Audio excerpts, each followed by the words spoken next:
The Street Corner Soapbox. The Street Corner Soapbox with Fausto and Willin. Podcast takeover. We're making a killing. Music to nightlife. Debauchery and street news. Serving it hot. We are some street news, movies, and mayhem. The craziest guests, words from chaos. Get it off our chest, Rhode Island, worldwide. Dark corners in all places. Speak how we live, radio show, smoking aces. Ladies and gents, for the people we're talking. Take the show on the road, right where you're walking. Yeah. That's right, ladies and gentlemen. Street Corner Soapbox Podcast coming to you live. That's right, boys and girls. Street Corner Soapbox. Now, we all know during this crazy time with the pandemic, businesses are struggling. So we're here to support local businesses, and we need your help to do so also. That's right. So subscribe to our Patreon, become a member to help support the show, and receive exclusive episodes and bonus content, as well as discounts on merch. That's patreon.com/streetcorner_soapbox2020. Follow us on our website, streetcornersoapbox.com. That's right, boys and girls. Street Corner Soapbox. I am here with my brother, Lord Willin. Yo, what's the deal, man? What up, what up, what up? Good guest today. I got my man Chris in the house. Yeah, Robots Will Kill in the building. What's up, Chris? What's up, guys? Just hanging out, man. Yeah. Home of the Wu-Tang Staten Clan. Island. Yeah. Shaolin. Yeah. Yeah, the Forgotten Borough. Yeah, man, for real. You got to take the ferry to get over there. Yep. Wow. Yep. How's New York doing now? It's crazy. Staten Island's been crazy since the beginning. I mean, we had a ton of cases with all this COVID, and, you know, we have a ton of city workers, and, you know, it's just been nuts. And then, most of the island out here is Republicans, so most of them don't want to wear masks and, you know, act like everything's not real. Yeah. So whatever. Yeah, I mean, New York is really going through it, especially, back in March, April. I know a few people out there that got sick, one that unfortunately passed away. So, I mean, New York got hit hard. Oh, yeah. I mean, sorry to hear that. But, I mean, March, I had an art show in March, and that was kind of the last thing that most people were out at. And, after that, everything went into lockdown, and everybody just started getting sick. And I knew at least, right off the bat, at least 10 people who got sick. You know, most of them were okay. Some of them still have, lasting effects, and that's, it's crazy. It's crazy how that affects people differently. You know, some people are okay. Some people have no symptoms, and some people, it's killed some people. Are bars and stuff open out there? Yeah, I mean, they just started go back into the 10 o'clock curfew. Yeah, still. I mean, it was crazy because when it first started, I'd say April, May, the city was a ghost town. I would drive from my house into the city to drop off paintings at a gallery, and the drive would usually take me about an hour and a half. I was able to make it in 22 minutes. No it was shit. nuts. Yeah, I've seen pictures people posted of Times Square and stuff, and it was nobody. You've never seen it. I don't think I've ever seen it that. I was out in New York in July, and it was the city. I was mostly out in the Bronx, but the city, when we went into the city, it was pretty desolate compared to what it would usually be. Yeah, it's crazy, and then it was weird because in other boroughs, everybody had masks on, and it was good to see everybody actually trying and actually kind of putting in, the work to actually try to help out and not just be selfish, Yeah, well, I think one thing is if people thought it wasn't real, I mean, you take a look at what New York went through. It definitely, like I said, I know people, so I mean, it's definitely shows you that it wasn't a joke. And the only way that really worked effectively was we talked to Mick, and he said it was here in Australia, but they just got out of lockdown 3 weeks ago, and they haven't had a case in 14 days, but they've been locked down since March, so that's fucking insane. Yeah. So it's crazy. Let's get into your background. Obviously, you're from Staten Island, New York, but maybe how you started off and got into the art world. Yeah, no problem. When I was a kid, I used to draw cartoons, just every other kid. But as everybody got older and they were starting to do all the sports and stuff like that, I was just still drawing. I was still doing all the cartoons and the comic kind of stuff, and from there, like around age 11, I started getting into graffiti through my brother, and the New York hardcore scene and stuff like that. So like a lot, like a lot of the flyers and stuff like that had drawings and stuff on them. So I loved seeing all that kind of stuff, and that kind of just like influenced me big time. And then like around, I kept doing like the graffiti stuff for all through high school and stuff. And then like senior year, I had an art teacher that was just like, "What are you going to do for college?" And I just like, I don't know, I was going to go to community college.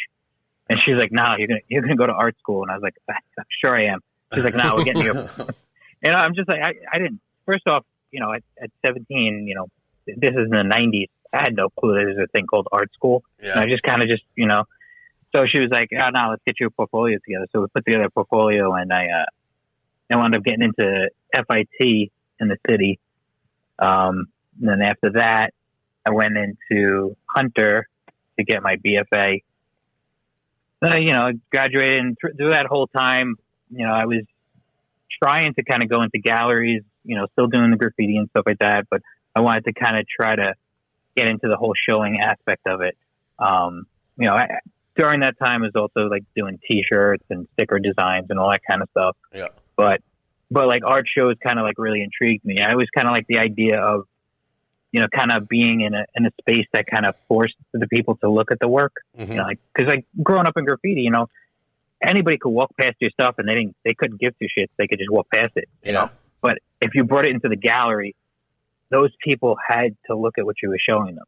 Yeah. So I really like that kind of idea. But when I would go to galleries, they, this is the 90s, so it was like there was there's smaller groups. There really wasn't a thing called street art. There really wasn't, people weren't really accepting graffiti. Mm-hmm. And, they just kind of like, first off, I would walk into the gallery and they wouldn't even look at like my slides or my, my stuff, because they didn't care because of how old I was. They were just like, "How old are you?" And I'm like, "What does that matter?" And they're like, "Come back when you're older." I'm like, "Yeah, what the fuck does that mean?" Like, so it just like, it would piss me off. So then like around 2000, I had a friend Kevin, who was like really into like computer tech stuff and computer websites and stuff. And, I said to him, I said, "Listen, I want to create a website where I could just show my artwork, because I'm kind of tired of these galleries just kind of, just dismissing me because they don't even, want to look at the work because of my age and bullshit." More online, there's no face to it. Yeah, it was crazy. And we came up with the idea to create a website, my artwork. And then as I was talking to him, I said, I want to kind of give people a space where they could show their work, because, if this is happening to me, it's happening to other people. Yeah. So we created, we created this website, Robots Will Kill, where we would, showcase, artwork, mainly graffiti and the sticker culture and stuff like that. But we showcased artwork from like all over the world. We had, people from, in the beginning, like I was like excited when like people from the 5 boroughs like submitted stuff, but then it like goes from the 5 boroughs to like 50 states to 7 continents. It was just kind of crazy. Yeah, I read that you had some stuff out in Australia too, right? Oh yeah. Especially back in the early 2000s, like Australia was kind of, they had a weird scene, them and like New Zealand, but like in the early 2000s, it started to take off. And I remember like selling T-shirts and stuff like that at like small little shops down there and stuff. That was a great scene in the beginning, and then it blew up. I mean, then it kind of just like, it went from like, I remember reading like a report, and it was like a 600% rise in graffiti within like 2 months down there. No kidding. Yeah, that was back in the early 2000s, probably like around 2004, 2005-ish. Yeah, right. Who are some of your early inspirations getting into graffiti and art in general? Well, I mean, being on Staten Island, a lot of the guys from Staten Island were like Verse, Edge, Mars, Scope. Those are kind of like, they were local guys, but they painted other places. But they were the guys I saw the most, because they were not neighborhood guys, but they were in the area. Yeah.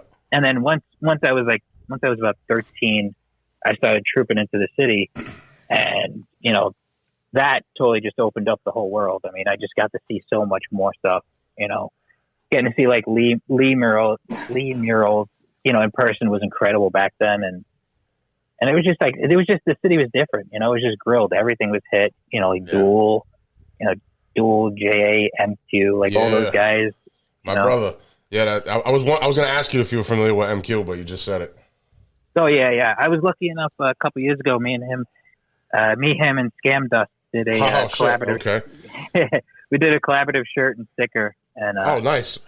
Yeah, I'm gonna have to check that out. I wasn't familiar, but that's dope, man. Hell yeah. Yeah. I mean, we released the shirt. I mean, it sold out in like maybe a day. It was kind of crazy. It moved fast. Cool. Yeah. So you go ahead. No, and just those. Any of that stuff, I mean, like any of the bombing stuff was just incredible to see in person. And especially at like that age.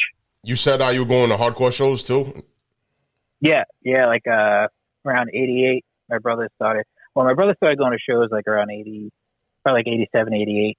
And he used to bring home, all the, like I said, all the flyers and all like the demos and the 7 inches and stuff. And, before that, I was like looking at like all like the Maiden covers and and stuff like that.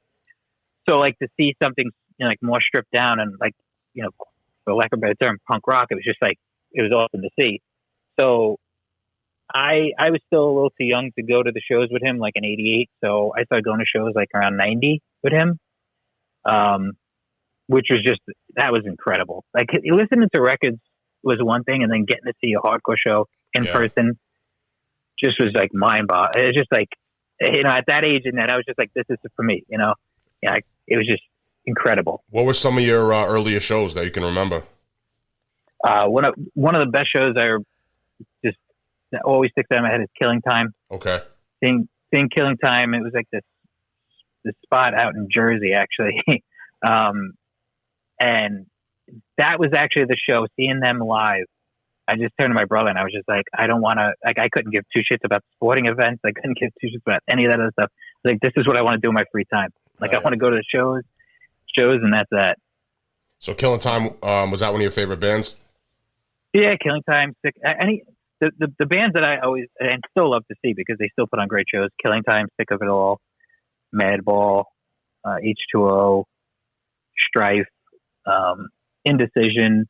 Like all those bands were like they still put on great shows. Like I was saying, I mean, that's fucking 30 years later. Hell yeah, man, definitely. Have you been to any Black and Blue Bowls? Yeah, pretty much all of them. Okay. I think I pretty much went to all of them. Back when they were, it was a Super Bowl hardcore out in Brooklyn. Those were always great. I mean, they just, Black and Blue just knows how to put on a great event. They get a lineup that just makes you want to go. Like, they slowly release those bands and you're just like, all right, maybe I'll go. And then all of a sudden you're like, oh, Jesus, I got it. Yeah, when you see the headliner. Yeah, I know. Yeah. Shout out to Cousin Joe, Black and Blue Productions, man. Unfortunately this year they had to cancel the bowl, but hopefully next May, this coming May, we'll get it going again. Yeah, and I would love to. My cousin plays in is the singer for Combust. Okay. I don't know if you guys have heard of them. I've heard of them, yeah. Yeah, they played a Black and Blue Bowl, I think 2 years ago. So it's great to even like kind of have that connection. Like I got him into hardcore. Like I introduced him to the hardcore when he was probably about the same age I was when I got into it. And it was funny. I took him to like an Avail show. He probably was like 12 or something. And I remember he just like was like, this is just ridiculous. And like after that, he was like, I got to make a band, and that was it. Definitely. It's great how hardcore kind of like does that. Yeah, definitely. And, it allows you to kind of realize it's attainable. Yes. And I think that's kind of the great thing with graffiti too. It's not so, nose in the air. It's just like a culture. Yeah. Yeah, exactly. And that was why, like, when I started the website, that was kind of like my approach to it. Like my approach was, you wouldn't give us a space, so we built one. And, it was just, it all kind of ties together. Yeah, made it. I mean, you guys definitely made it work. So you started that in what? Robots Will Kill, what, 01? Yeah, 2001 it launched. In March 2001 it launched. We had mostly all the graffiti pictures that we had in the beginning were all stuff that I took from just, years of taking pictures, from from 88 till then. And then as time went on, Kev, who did the tech end of it, he was able to figure out to do an anonymous upload feature. So people were able to upload images from all over the world, and we wouldn't have a clue who they were. Mm-hmm. Like there was no ties to them. There was no IP addresses saved. There was nothing. We had no clue who they were. Basically, the way it worked is you would upload an image. I wouldn't see it until at least 48 hours. Mm-hmm. And then once that 48 hours passed, the IP addresses and everything was scrubbed off of the server. So I wouldn't have a clue. And we wanted to keep it like that. And also we hosted it in another country so we could kind of keep any kind of legal matters, loose ended, because I had, cops and this, that, and the next thing reaching out to me about all kind of information. And I just put my hands up in the air and I said, I got nothing for you. Yeah. And and then especially like in early 2000s, like they didn't understand any kind of tech stuff. Yeah. They had some guy sitting at a desk, saying, "Oh, I'm going to shoot an email to this company, see what I could do." And and I just wrote back to them. I said, "I have no IP addresses for you. I have nothing." And like when they wouldn't even press it because they just had no clue what I was talking about. Even. Yeah. They go, okay. Is there still a graffiti task force out there? So supposedly the Vandal Squad was disbanded this year because of COVID. Oh, really? Yeah, supposedly. But who knows? And I'll be honest. I mean, if you come to New York right now, it's grilled again. I mean, it's got that early 90s feel. Oh, that's great. Fucking dope. Yeah. Yeah, it actually, that part feels like New York still. Yeah, right, because I'm sure the rest is pretty foreign, as many New Yorkers say. Absolutely. It's kind of crazy. I was talking to my friend the other day, and I was like, the New York accent isn't going to exist in about 20 years. Yo, it's bugged out, man. I mean, I'm not from New York, but I got friends, obviously, that have, long-time New Yorkers, and they tell me how different areas have changed so much. It's just insane how certain places are like havens for hipsters now that used to be the fucking places you wouldn't go to.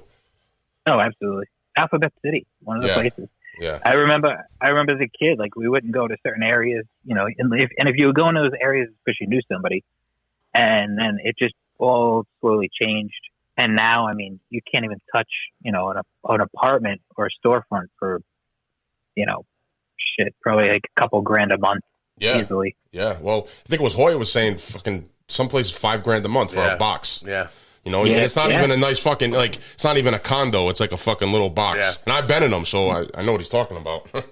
Yeah, it's nuts. It's crazy when you could kind of like reach into the kitchen from your living room. It's like I've seen those apartments too, man. It's like you walk in and it's like basically one little room. A room and a bathroom. The kitchen's open. Yeah, pretty much. Yeah. It's like one little room, and you're paying the fucking insane amount of money. Yeah, it's crazy. I remember in the 90s when all my artist friends they were renting lofts out in Williamsburg, and they'd rent a whole floor of a factory building or whatever for like $1,000 a month, and they would just divide it up into temporary walls. Yeah, and then the landlords kind of got smart to it, and they're like, wait a minute, we could divide this whole floor into like 6 apartments. Yes. Yeah, and then it just all went downhill from there. Yeah, and start charging $2-3 grand for each fucking space. Yep. Yeah. Yep. Yeah, man. So you started up the Urban Robot podcast? Yeah. So it's a year ago now, actually. Yeah. I linked up with Travis from UVD Toys and Corey from Strange Cat Toys. Mm-hmm. So we just kind of took a part from each of our names to make the title of the podcast up. So Urban is from Urban Vinyl Daily is what UVD stands for, and Strange Cat, obviously. We just we talk to artists in general. We do have a decent amount of, toy customizers, graffiti, sticker artists, that kind of realm of art. So it's been going good, though. I mean, we've had a bunch of good guests on. We're on a little bit of a hiatus right now because Travis had a kid. So once everything's settled with that, we'll pick it back up. Yeah. But it's fun. It's great to kind of be able to reach out to people and hear like more about them. You think about it. You think about 30 years ago, or 25 years ago. in order to learn about an artist or a band, you had to pick up a zine or a magazine, and half the magazines out there weren't talking to the people you wanted to know about. Yeah.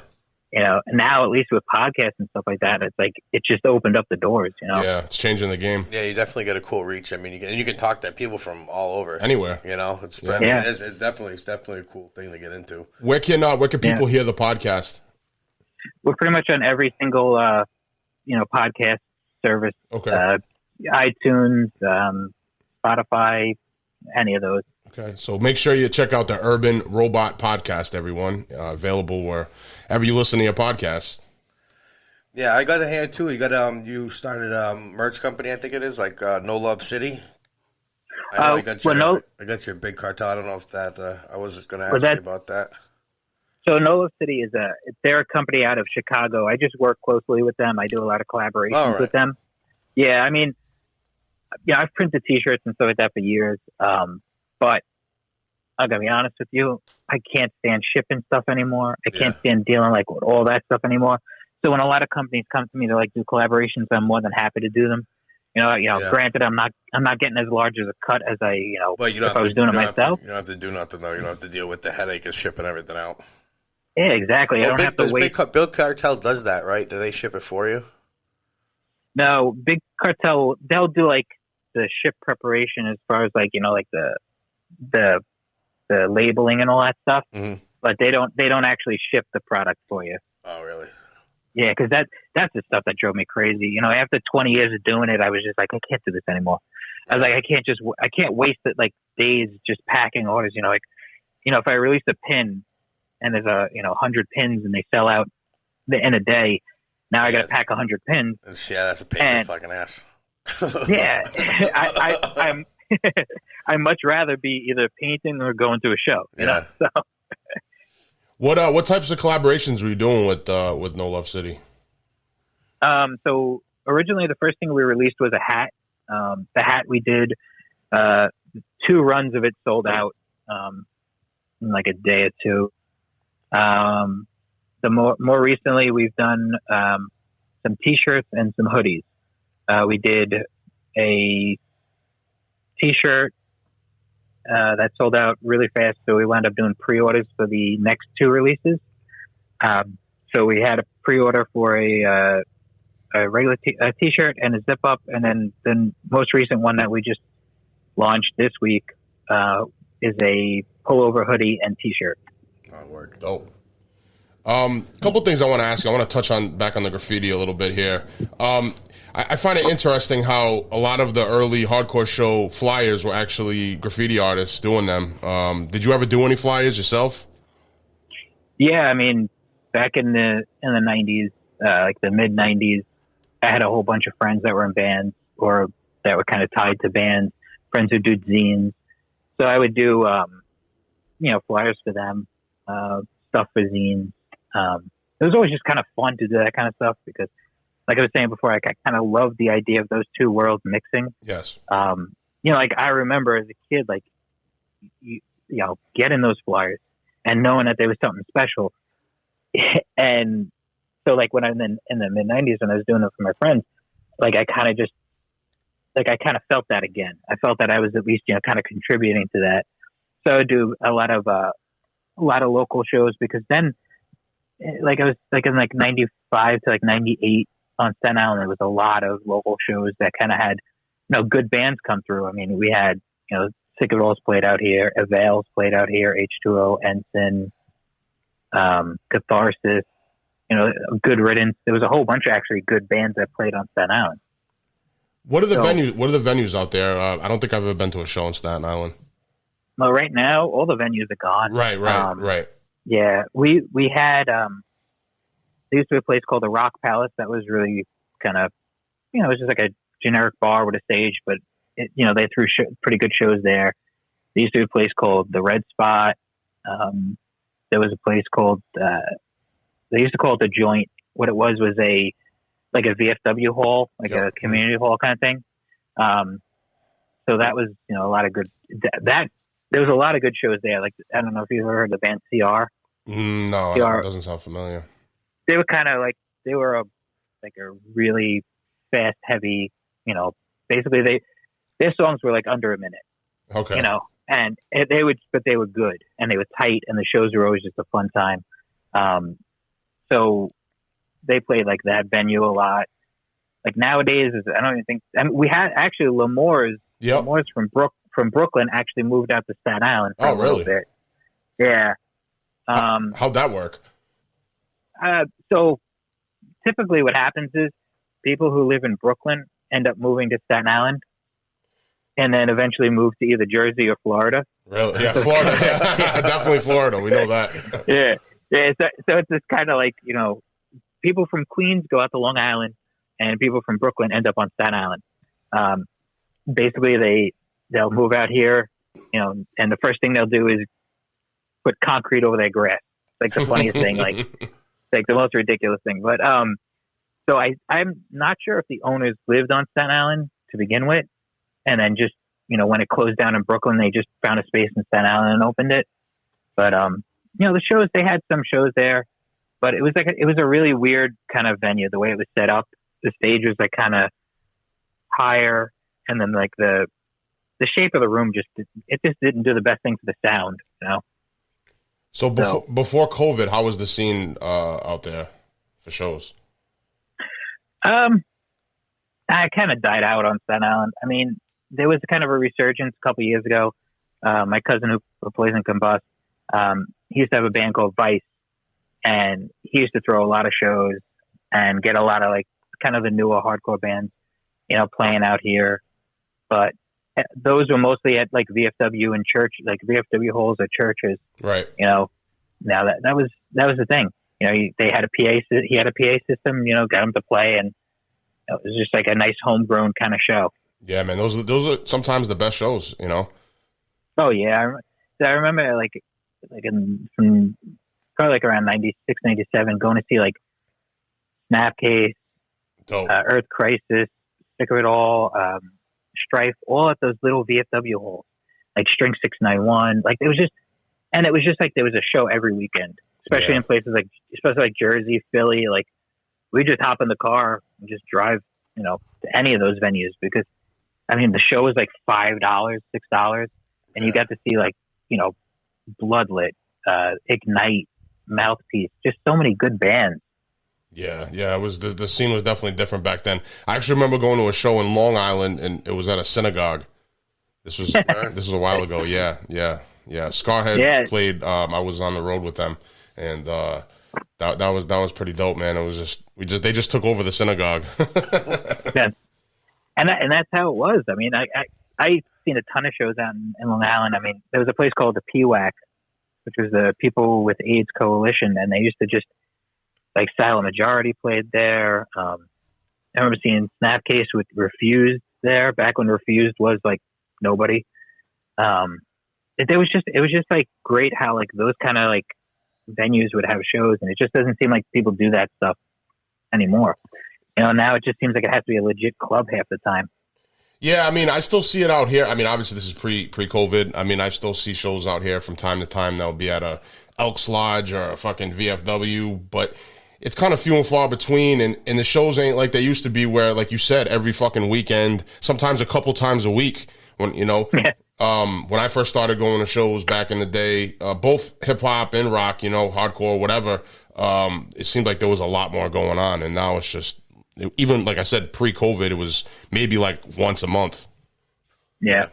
You know? Another thing I want to ask you about is, as a graffiti artist, graffiti writer, how do you feel about the whole street art culture?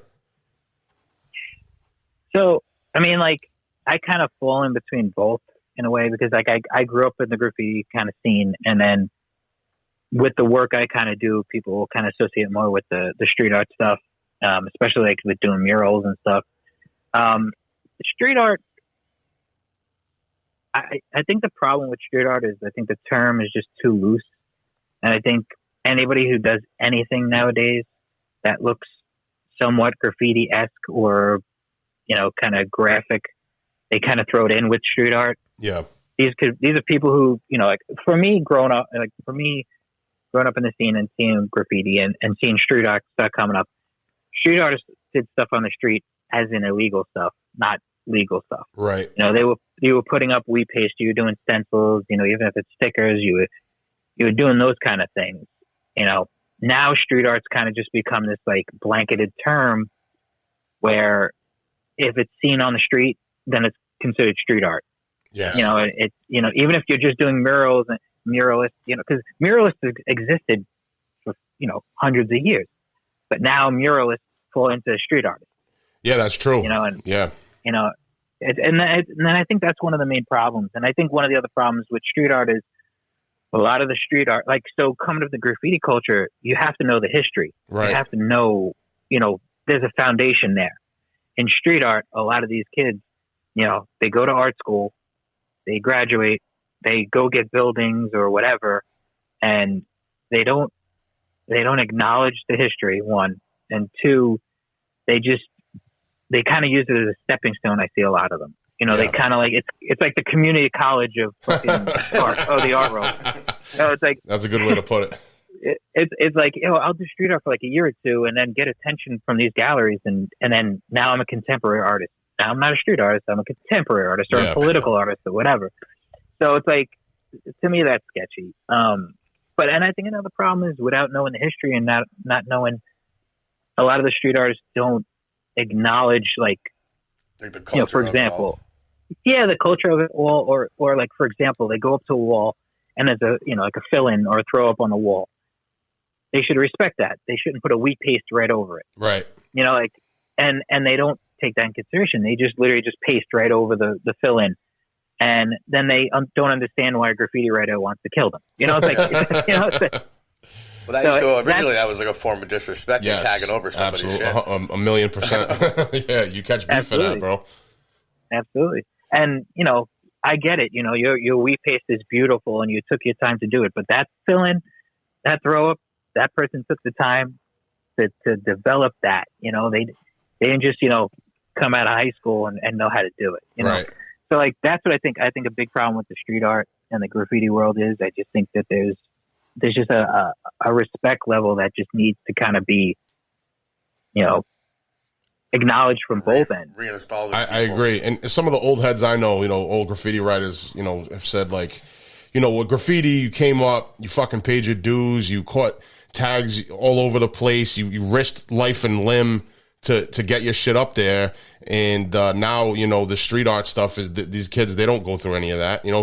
Guys were catching beef over their tags and all kinds of stuff was going on.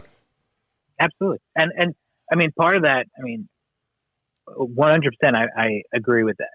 And then also part of me thinks that there are some old school heads that I don't want to say are jealous, but they don't understand the transfer of the gallery world. Yep.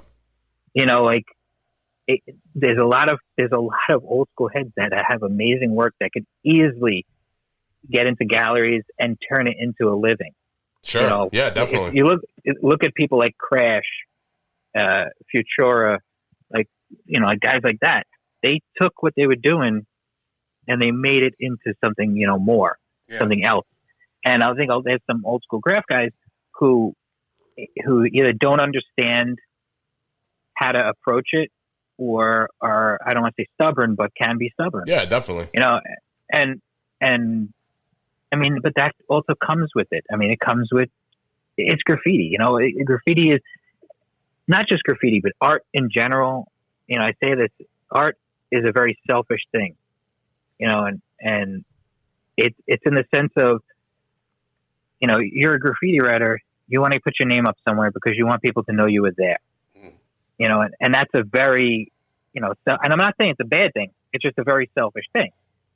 And even in the gallery art world, it's the same thing, because when you're creating a painting and you want somebody to appreciate it and acknowledge it, you're looking for that same gratification that a graffiti writer gets from seeing his tag up, or from somebody saying, "Yo, I saw your tag, out in fucking Oklahoma," and it's that same kind of selfish mentality.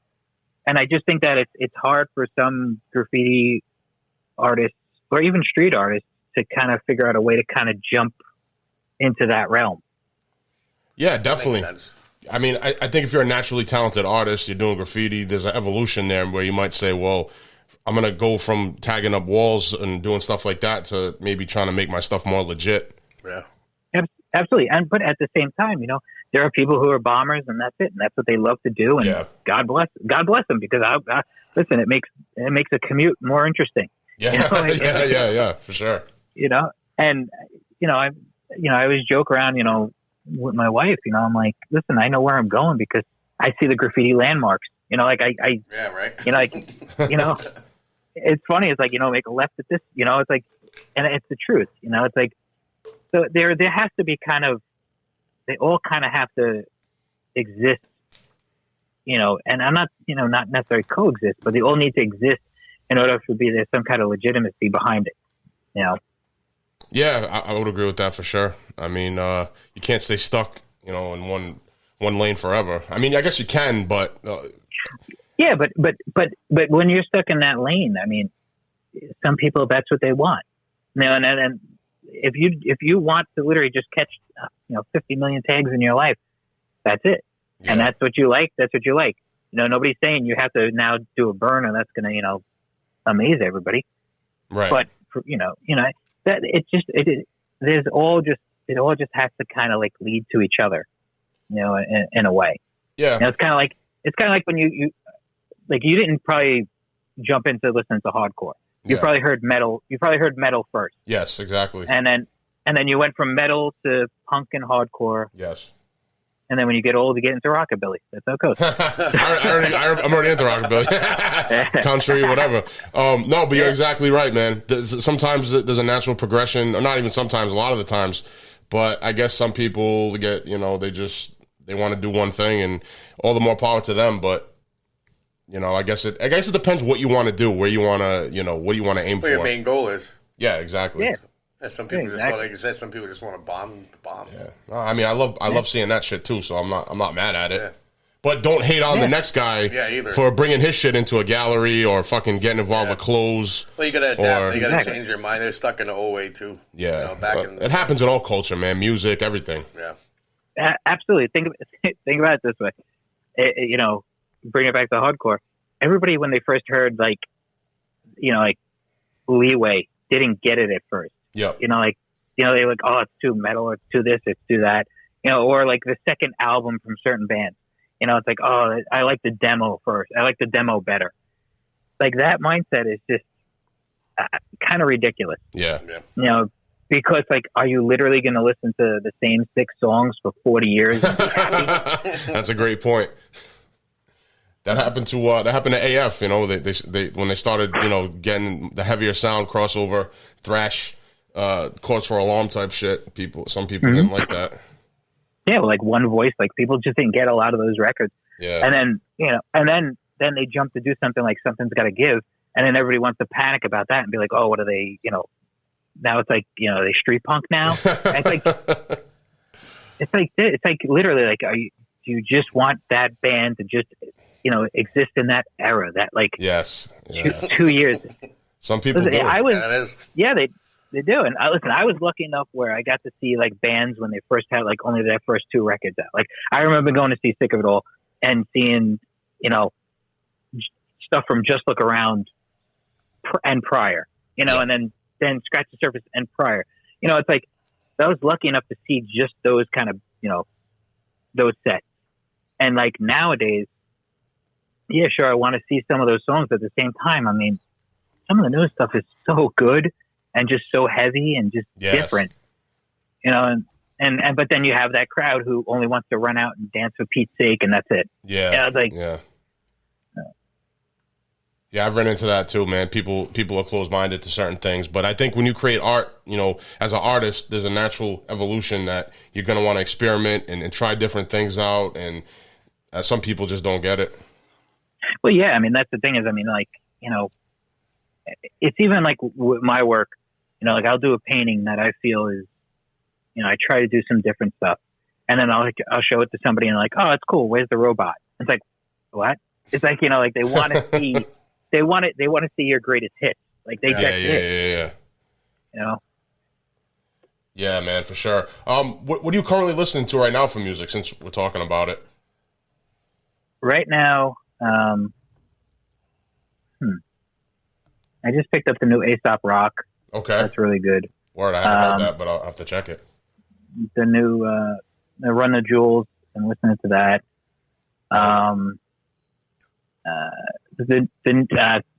Actually, Combust, he sent me some new stuff that they're working on, so I've been listening to that. And I've actually kind of gone back to finding a lot of kind of older stuff that I haven't listened to in a bit. Like a lot of old hip hop wise, like BDP and old KRS One stuff. Hell yeah. And then hardcore and punk wise, it's funny you brought up AF. I've actually been kind of just back into a big AF and Coxbara loop. I don't know why, and just some of those songs. After not hearing them for a certain time, it's kind of crazy hearing them and just kind of that throw you back to like when you did hear them. Yeah. And even like the newer Coxbara albums, like those last two ones they put out, I don't think I heard. They were great. They were great. I mean, they just had great Oi anthems on them, and they just had that Coxbara feel, and that's pretty much. And Jimmy Buffett, I don't know why. Oh shit! Jimmy Buffett. There's the oddball. So my dad was like a big Jimmy Buffett fan. I mean, because we used to go fishing all the time. Yep. So when he passed, I would I put it on just to kind of have it on, and it just kind of just pops up all the time. And I'm just like, yeah, I'll leave this on. I got no problem with this. Yeah, man. He's a great storyteller. Like him and Cash, like those are two I love great Johnny Cash. storytellers. Yeah, man. Yeah, definitely, bro. I mean, the old stuff. I grew up too. Getting introduced to classic rock and R&B and fucking soul music and stuff from my old man. You know what I mean? So I relate to what you're saying. Yeah, it's and that's actually, you know what, you bring that up, and I didn't even realize it, but I've been listening to it a lot because it's just been in the car. There's a lot of old doo-wop stuff because that like was like kind of my core years of growing up. Like when I was a kid, my mom and dad would always have like on the 101.1, which was like the doo-wop station, and like I never got into like classic rock as far as like the Beatles and Who and Led Zeppelin and all them. I never got into any of that. I kind of having my brother around, like I probably was about 7 years old when I started hearing like Iron Maiden. Okay. And like, like I kind of jumped from like doo-wop to metal. Yeah. And then around like hip hop and hardcore. And it was kind of funny, like introducing my brother into, even though he was 5 years older than me, I was introducing him to hip hop. Really? And like, yeah, cause like I forget how old I was, and somebody gave me a tape with actually BDP and just some old, really good hip hop on it. And like, he was kind of in the mindset of if it wasn't, metal or hardcore, he couldn't listen to it. Yep. And showing him that and him being like, oh, this is actually really good. Yeah. And then like as time went on, he was like big into like the car radio systems. Like this is like I guess it was like the late 80s, early 90s, like when like the big like bass scene was like going on in like Miami and stuff like that. So he was big into that. So like showing him all these like, like good hip hop stuff that had that bass in them was kind of cool because he showed me hardcore. Yeah. He showed me metal, and like here I am showing him this. He got you into graffiti too, didn't he? Yeah. Because him and his friends, started doing it. He didn't kind of do as much as his friends. Like he would go bombing and do pieces and stuff like that. But his friends like Edge and Verse, they really kind of like took it and ran with it. Yeah. And like, I mean, out here they had like every overpass done with big blockbusters, just giant silvers, and just like, yeah, that shit was just such a huge influence. And there's like a bunch of other guys on Staten Island that like, you go to like kind of like these little like abandoned spots to paint, and like just seeing burners back then was mind blowing. Yeah, I bet, man. That was a different era. Yeah, and thinking about them doing it with Krylons and American Accents and Red Devil and all these other brands of paint that weren't like those things they have now. Yeah. It was incredible. Yeah, man, for sure. And I love to hear, back to what you were saying a little bit before that, I love to hear the stories of the world's intertwining of hip-hop, of metal, of punk rock, hardcore, whatever, because that's what I come from. So it's great to hear other people tell those stories as well. Yeah, I mean, I remember, like, so in the beginning, seeing, like, the flyers, like, not realizing they were graffiti guys who did them. I just thought they were guys in the band. Yeah, yeah. And then you start realizing that it's, you know, that flyer was done by like Smog, or that flyer was done by, you know, I forget his name, Gary. I forget his name. But like seeing those flyers and realizing, wait, those are the graffiti guys. And I was like, holy shit, these worlds do kind of intertwine. And then seeing like an MQ tag at a venue, and just being like, oh, okay, and like kind of you just start all piecing it together. And like, it really just opens up this whole idea of like the underdog, you know, and like that underground mentality and scene that, you know, they do go hand in hand. Yeah, definitely. You know, and you know, like hip hop in the beginning was like that too. I mean, like if you think about it, you know, I mean, shit in the beginning, you know, they were doing shows at like CBGB's and the Mud Club and stuff like that, and they didn't have beats, so they were using metal records and stuff. Yeah, I mean, those worlds early on definitely came together, and a lot of people might not realize that, but we try to emphasize that on the show because of our diverse backgrounds. But, you know, it's all, to me, underground street culture at its roots. You know what I'm saying? That you know, it evolved and went different ways. Hip-hop became a little more mainstream, or a lot more mainstream. But at the end of the day, it all traces back to kind of the same place. Absolutely. I mean, it was a, you know, a subculture. It was an underground thing that, you know, did eventually become more commercially accepted. Right. You know, and I mean, and it makes sense.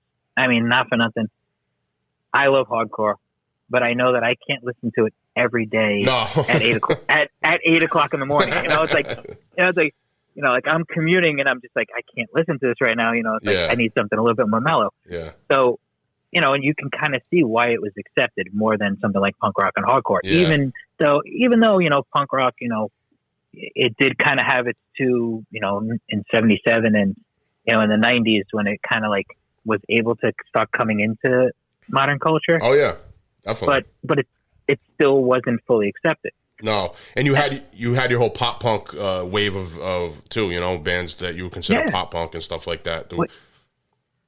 Yeah, and if you think about it, I mean, not for nothing, Civ had a video on MTV. Yeah, sure. You know, and this is a guy who's had one of the best hardcore bands ever. Yeah. And now you're seeing him on MTV, and you're just like, wait a minute, you were able to infiltrate the system? Like, well.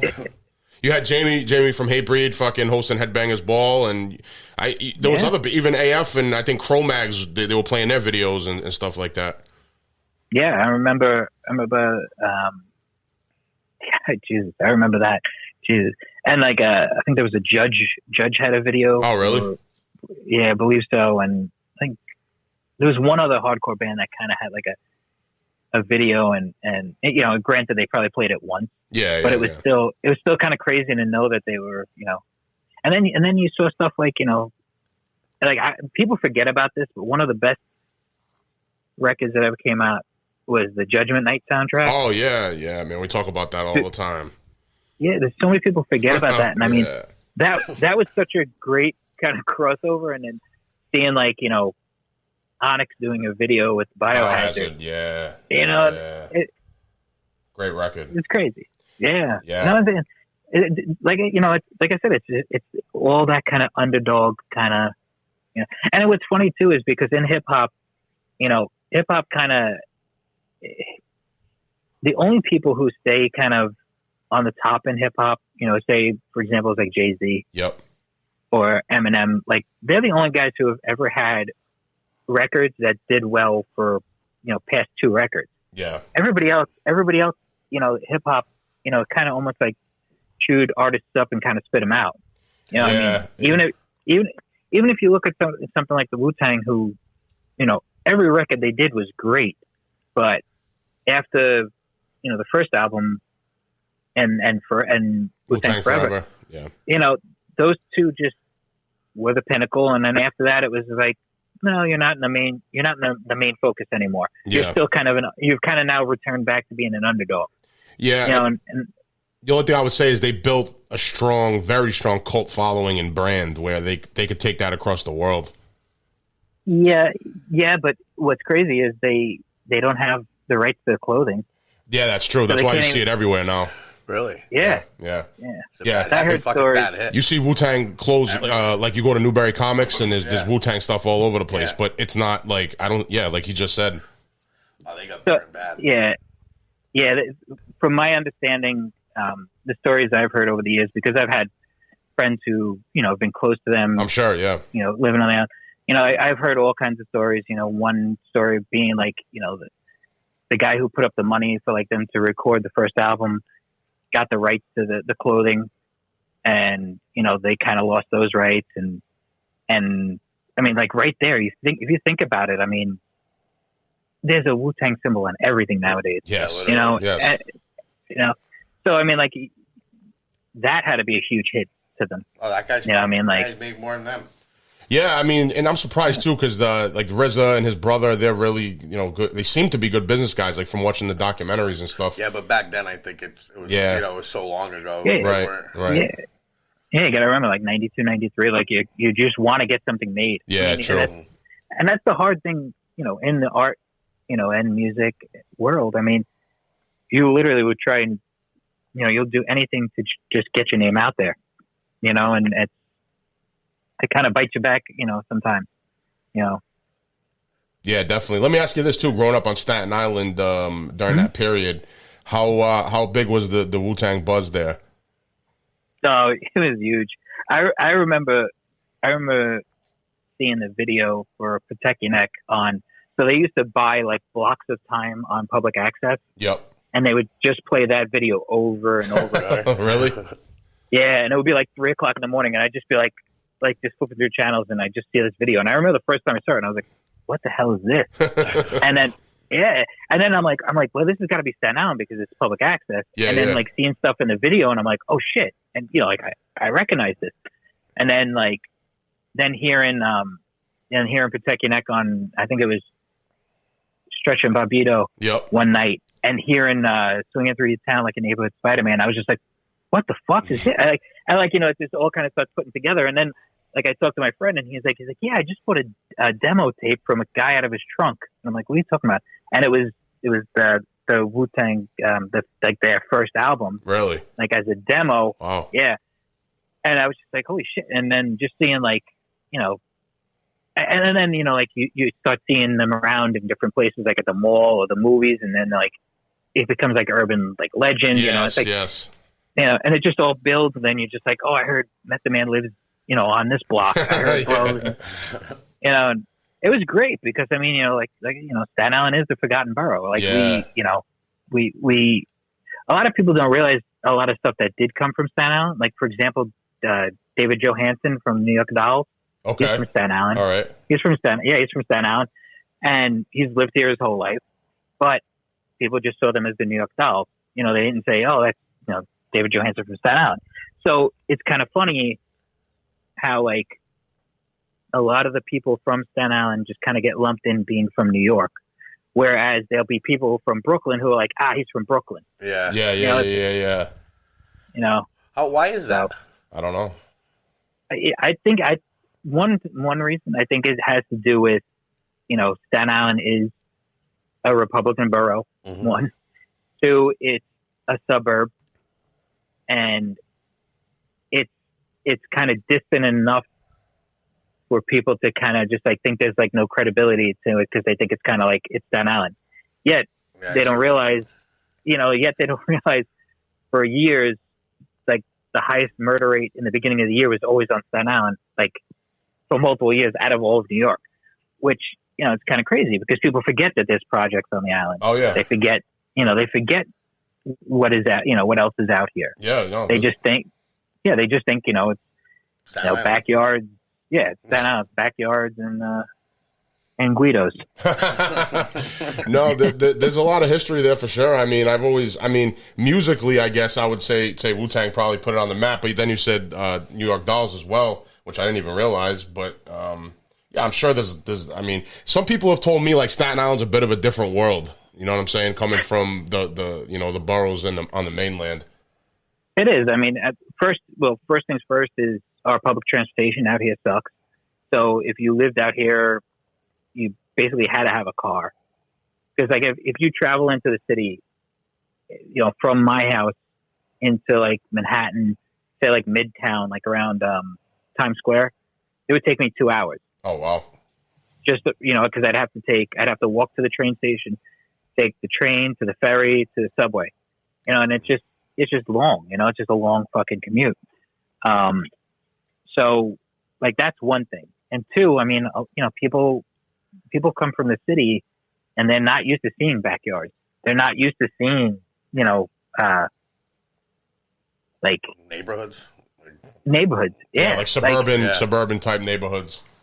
Yeah, I mean, you know, like, you know, it's kind of crazy. You know, like even like I remember picking up friends from the ferry and, you know, bringing them out to my house, and they're just like, "You guys don't have apartment buildings?" I'm like, we do. I'm like, we do. They're in certain areas, but, you know, this is this neighborhood, you know, and yeah, it's just different in that sense. I mean, we do have. I mean, I don't know if you ever heard Enrage. I've heard. The name sounds familiar. Yeah. So Enrage is from Staten Island. They've been around for probably about 30 years. They've played with a whole bunch of like bigger bands. I mean, they've kind of, you know, held true to it. Vernon Reed from Living Color. Okay. Yep. He lives out here. I mean, we got a bunch of random people. Oh, I'm sure. Yeah. You got any upcoming plans or projects you're working on now? Yeah, I have an art show coming up December 3rd at 212 Arts Gallery in Manhattan. I don't know what's going to end up happening with the restrictions and stuff now, but as of right now, it is a live in-person show and a virtual show. Mm-hmm. And then I have a show in upstate New York at a place called Forage Gallery. That's in May.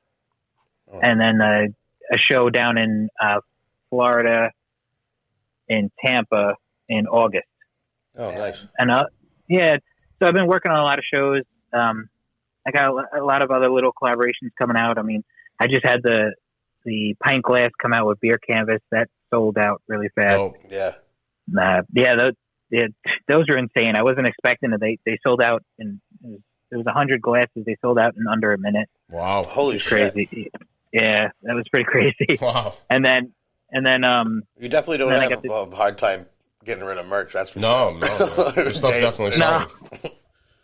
No, and it's I never look any of this as kind of like, you know, I never take it for granted. Yeah. And I appreciate it, and it means a lot to me, you know, with the releases and stuff like that. I just think it's, you know, like my time is just like, I want to focus the time more on creating this stuff rather than the production end of it. Yeah. And that's why working with somebody like No Love City is great. And Beer Canvas. I just did a rug with a company out in California called Rugomize. So I just try to kind of change it up. I love kind of messing with products that can be made. Yeah. You know, and you know, it's kind of crazy to think of, you know, having artwork on a glass. Especially, like, you know, like I grew up going to McDonald's and getting those like glasses, and I got them in my cabinet right now. Hell yeah. I'm not even kidding. So like when I always wanted to do it, and then they approached me, and I'm like, this is perfect, you know, and they're really good people over there, and they release really great products. And then I did I had there's a small documentary kind of half-hour episode with the Black Book Diaries. They called Silver Tuna Productions. That came out about a year and a half ago. You know, I just staying busy, doing whatever the hell I can do, especially now with this shit going on. Right. I'm just staying. I got laid off in May. Yep. From the 9 to 5, so I just kind of put my focus on yeah, this Yeah, nose to the grindstone. Yeah, we relate to that. Yeah, right. Yeah, for sure. Is there anything else you want to touch on? Tell the people and anything else you got going on? No, I mean that's it. I just want to say thank you very much for having me on. That means a lot. I appreciate that. Oh yeah, man, for sure. I like the concept of everything, being able to network with people and further reach. I mean that's the thing is that like when the website launched, this is 2001. People didn't have websites. The graffiti websites that were out there was very few, and they only got updated maybe once a month. And ours was getting updated, every few hours, really. Yeah, and crazy. We loved the idea that somebody who was into fine art can see graffiti art, and somebody in graffiti art can look at photography, and just kind of mix all those things together, and let people know what else is out there. Because exactly. Growing up in a certain scene, sometimes you don't know what else is out there. Right. Exactly. And until somebody shows up at your house with that CD or that tape, and they're just like, you got to listen to this. So I wanted that kind of experience, on the internet for these, other scenes that can kind of intermix. Yeah, absolutely. That's the best way to do it, I think. Yeah. Yeah. I mean, like I said, you would never know, if somebody's, the craziest thing with the website also was that the height of websites, like in the early to mid 2000s, knowing that people were on the website for 6 hours, just in a library somewhere, just looking at thousands of graffiti pictures was incredible to me. And, getting emails from people in Japan saying, thank you for showing me artwork in New York. Yeah. Yes. It was nuts, I'm sure it's very gratifying for you as an artist. I know for me doing music, when people reach out to me from other places across the globe and say, oh man, I like this, I'm a fan, whatever. I'm like, wow. Yeah, it just kind of just takes you back, and you just it makes you realize what you're doing and matters, and it's definitely cool. Yeah, man, for sure. And do you want to plug your social media or your website at robotswillkill.com? Your contacts are Yeah. we can get a hold of you. Yeah, sure. Best places to find my work is on Instagram right now, just because it's quick and easy, at Chris RWK or at Robots Will Kill. You could also check out the podcast Urban Robot Cat. On Instagram, it's at Urban Robot Cat. Search it on any media podcast media platforms, and that's about it. Do you have an actual website for your stuff too? Yeah. So there's two websites. Robotswillkill.com is being worked on right now, where we're going to actually archive all of the artwork that we've had. Like I was saying, since people don't really go to websites anymore, and the only time people do go to websites is for specific things. They don't just cruise on websites for hours like they used to. Now they just do that on social media. Yeah. So my focus for uploading new artwork from artists and spreading the word about, shows, podcasts, whatever, is all done on the at Robots Will Kill Instagram. The website, like I said, is just all getting archived right now. That's about it. I'm thinking about it. As far as my personal artwork, Chris RWK, I haven't updated it in a bit, mainly because just sitting there at a computer for fucking hours kills me. I had to do it for my 9 to 5, so to do it when I get home, I'd rather be at the easel just working on paintings. I hear you. There's also a good quote you came up with. They wouldn't give us a space, so we built one. I like that a lot. Yeah. Thank you. Appreciate that. Yeah, that was the thing. Going to an art gallery and getting turned down because they didn't want to talk to me because of my age. Right. And then speaking to Kevin and being like, what could we do? And we built this whole platform. We built this thing from scratch. And that was another thing. We didn't take advertising money. We didn't take, click money and none of that shit. I didn't want ads to be on the website to bog it down or to distract people. We did link exchanges with other, businesses or websites or whatever, but I just didn't want those click here for $1.99 paint. I just didn't want that. I don't blame you. Yeah. So we didn't take Yeah, exactly. So we didn't take money from any of those. The only money that was ever made was through like the T-shirts and the stickers and those kind of things. Any of that money that was made from those sales went right back into the website. The hosting, the production of more stickers, and all that stuff was great because it helped get the word out there for the other artists that were on the website to get their stuff seen. You know, and I can't tell you how many shirts I gave out over the years. I definitely wasted thousands of dollars on just sending people T-shirts. Oh yeah, but I wouldn't trade it for the world. I would do it all over again because it mattered. You know, it all matters. Yeah, man, it's supporting the scene and the culture. Yeah, I mean, not for nothing. I mean, quick story about my dad being in a Walmart down in Florida years ago, and a guy in front of him has a Robots Will Kill shirt on. Wow. Yeah. And my father says to the kid, he goes, you like that, the Robots Will Kill? And the kid's like, yeah, it's cool. And then, my dad's like, oh, it's, my son, that's my son. And the kid turned, he's like, what? He's like, my son is Robots Will Kill. And the kid was like, your son's Chris? And he's like, yeah. Holy. And like the kid got so amped about it. So like, and that just shows like, if that could happen in some little Walmart in, the west coast of Florida, what that could do in other states, people seeing a sticker up and being like, let me go look at this, and then they go and they see other artists and they see those artists and now they get into them and it just is all a snowball effect. Yeah, man. I come to think about it. I think I've definitely seen some Robots Will Kill stickers around at different venues and in random places now that I really think about it. That's quite possible. Yeah, man. I mean, there's graffiti everywhere and people into that culture, so it makes sense.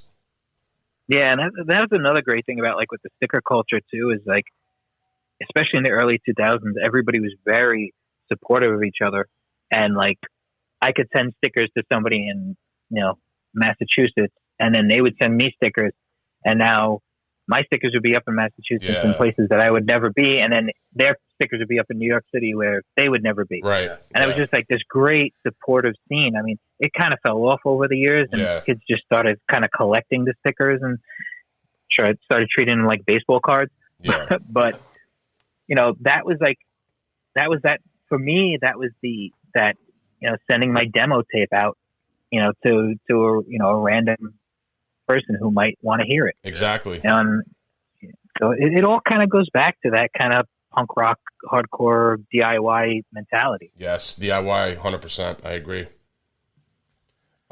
Any shout outs you want to give to anyone?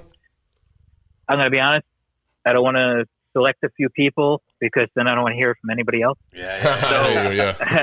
I just want to say, a thank you to you guys for having me on. It really means a lot. Thanks for that was great, man. That was great conversation. Yeah, and thank you to anybody who's ever supported, whether it's going to the website, going to Instagram, buying a sticker, buying a sticker, a T-shirt, taking a picture of something they saw on the street. Thank you to everybody out there. Oh yeah. Awesome. Yeah, well, Chris, thank you for coming on. You guys heard it. Robots Will Kill. Check him out. Follow his Instagram. Share his stuff. Buy some merch. Yeah, support everything that he's doing. He's definitely making an impact on the scene and also supporting other people that are coming up. Absolutely. So, Chris, thanks, brother, for being on the show. We appreciate it, man. Yeah, that was great. Thank you, guys. Seriously, thank you. Thank you, brother. We'll talk soon. That's right, guys. Street Corner Soapbox. We're fucking out of here. Peace. Follow us on Instagram at street_corner_soapbox. Don't forget, guys, check us out. Like us on Facebook at Street Corner Soapbox. And subscribe and follow us on Spotify, Apple Podcasts, Google, Stitcher, and all digital platforms. Don't forget, all of our episodes are going to be on streetcornersoapbox.com. Love you all.